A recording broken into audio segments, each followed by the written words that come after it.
Again, echoing Susan, I speak on my own behalf today, not on behalf of the Oregon Attorney General or State Attorney General's office.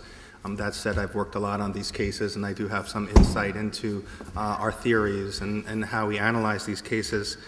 I want to thank Susan for a couple of great lines. I think the facts do drive our passion here, and our perception is in many cases that the companies have put their finger on the science.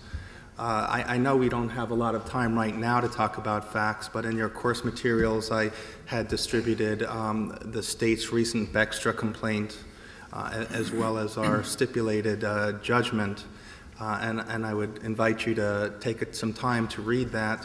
And if you do have any questions regarding that after the fact, I'll let you get my email number, and I'm happy to respond to any inquiries afterwards. The attorneys general have a number of laws available to them to prosecute off-label promotion. You've already heard that NAMFUCU works with the federal government. Some states have what are called mini FDA laws, such as the Texas Food and Drug and Cosmetic Act, that basically mirror the FDA, so the same causes of action under the FDA would also be available under state law. I represent consumer protection, and we use what are sometimes called mini FTC acts or UDAP statutes that prohibit unfair and deceptive acts and practices, basically deceptive promotion of consumer products. The attorneys general have broad authority to issue civil investigative demands. We can seek injunctions, civil penalties, and restitution. What's important to realize is that we do not have to show detrimental reliance on the deceptive statement. We only really have to show the capacity or tendency to mislead. Certainly, reliance is important in terms of assessing damages, but we usually seek civil penalties and injunctive relief to try to prevent the misconduct from reoccurring. I'm going to talk now about a pure consumer protection theory. Some states, they have case law. They can bootstrap any violation of the FTCA into their consumer protection law.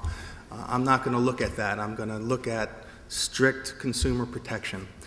And it's a more nuanced analysis of off-label promotion. It is not all off-label promotion is unlawful. Frankly, it is not a per se violation of consumer protection law.